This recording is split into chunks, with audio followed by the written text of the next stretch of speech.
Hey guys, and welcome back to the channel. In today's video, I'll be reacting to Caden MacDonald's new song, Cult Figures That I Miss.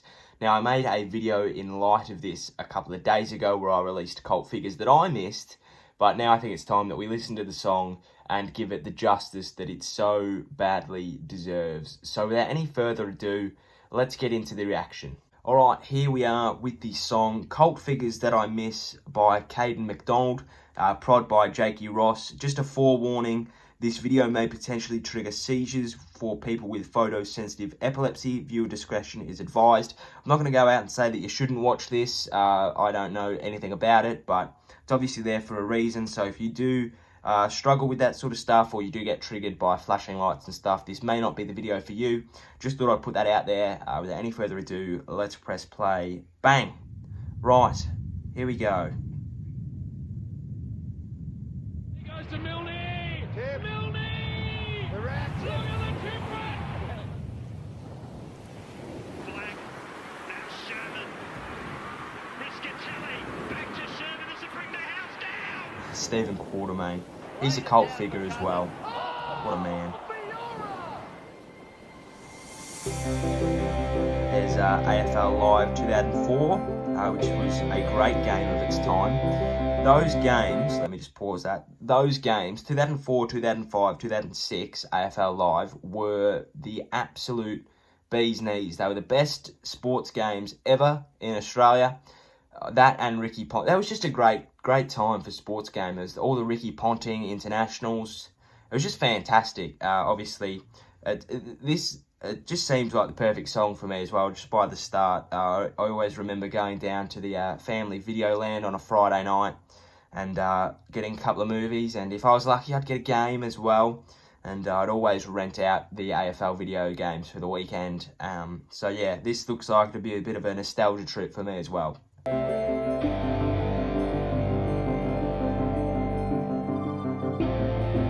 It's Michael Christian, Anthony Hudson. Sunday Arvo, Channel 9. Watch the game that is delayed.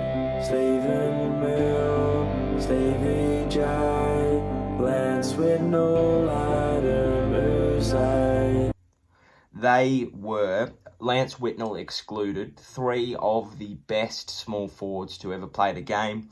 Had a sick sense as to where the goals were anywhere. They could be 45 out, directly in front, or in a pack. They would find the goals. You know, team builders, team lifters, absolute freaks. It's a shame we don't see many people like that anymore. I think that Gary Ablett is probably, and Eddie Betts, they're the only two that really still exhibit that, but it's because they were from this era. There hasn't been anybody of recent memory that's been as good as what those three were in their prime.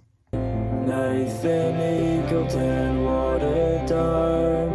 But Nathan needed a comb. Now I laugh and reminisce about cold figures that I miss. Cold figures that I miss. Cold figures that I miss. Cold figures that I miss. 'Cause these are There's Croft as well. cold figures that I miss. Cold figures that I miss. Cold figures that I miss. Just from a videography standpoint as well, and this is sort of what I'm taking from it. It may be completely opposite to what he's trying to do, but obviously there is some shots where he's sitting there watching all of this, which I think is really, really awesome, but also the slowed down sort of slow shutter speed on the camera, and he's sort of in a slower motion than normal. It's sort of like it is a flashback. He's sort of reminiscing, I guess, on what it was, and trying to soak it all in, sort of thing. Like, you know, it's going really slow. He's trying to save time on the period of time that's past him, and I really, really like that. So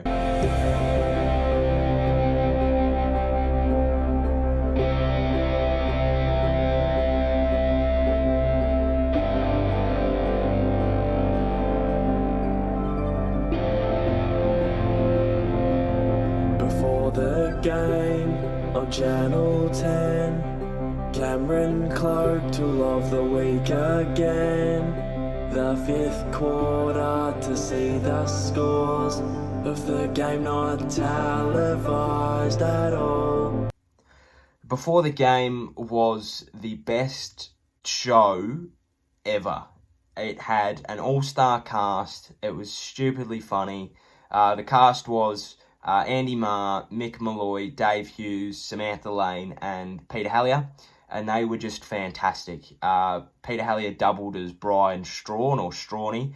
He was a Collingwood nut, and he was just hilarious. I remember in the EJ Whitnall Legends game, he did his knee, and that was just comedy and good content for an 8-year-old me growing up. But it's just like, that was just, it was just so good. You had Andy Marr that brought in the sort of statistical and the analysis side of it, and then you had Dave Hughes ranting about Carlton and Mick Malloy about Richmond. It was just so good. And it was before they all sort of become who they are today. I think that Dave Hughes was sort of the front man, and as you saw in the fifth quarter, Andy Marr was still on his way up, and Mick Malloy was nothing that he is now in terms of the front bar and Kennedy Malloy and stuff. And Sam Lane went on to become a really good journalist as well. It was just, it just got you in the mood for the game. And then because it just went through to the pre-game show with Michael Christian, and then the game, and then the fifth quarter as well with Luke Darcy before he became who he is, and Andy Marr as well, and Michael Christian and Malcolm Blight. It was just fantastic. Robert Walls as well.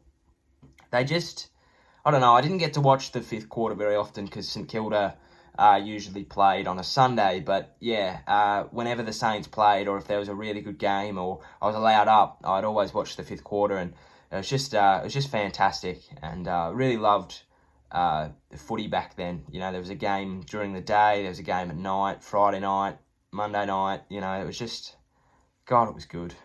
Ryan Houlihan rips games to shreds. See Brett Ebert's massive head. Mark Nikoski and Barnaby French, the sort of men you want in the trench.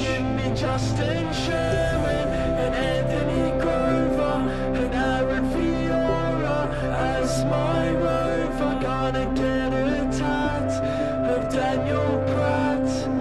Ryan Gamble, my favourite cat, and Matthew Bates, my favourite Matt, and Andrew Rains, can't be tamed.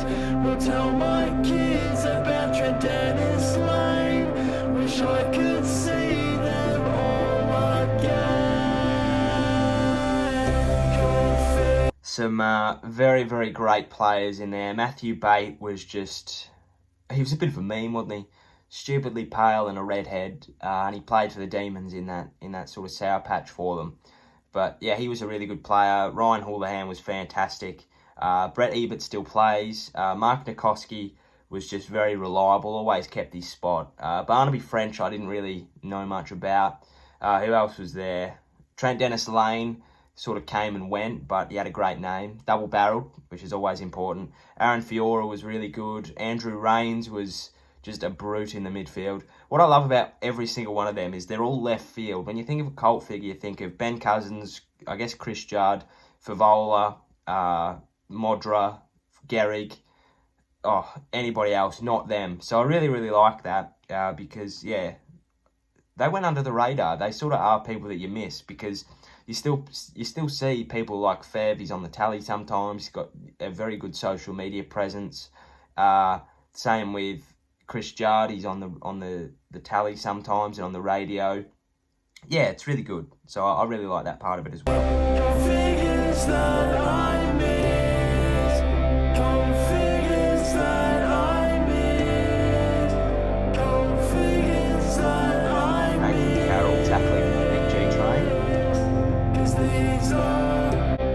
I think we'll leave it there for the video. Still a bit to go there, but we'll call it there. I really, really enjoyed that. I think that was so good. I think for me it was just awesome because he's a bit older than I am, but you know, we were I was around the same time to sort of remember all of that, and it was just fantastic. It was really, really awesome. It's probably one of my favourite ones he's done to date, to be honest. Just nostalgia-wise, like that really hit home. Just watching the game on Channel 9 and Channel 10. Oh, I guess Channel 9 was Channel 10. God, that was really good. Thank you for watching. If you enjoyed, please give us a like and a subscribe down below. That was lots of fun. Plenty of AFL vids to come during the week as well, so watch out for them. Hope you enjoyed, and I'll see you later. So cheerio, sayonara, and goodbye.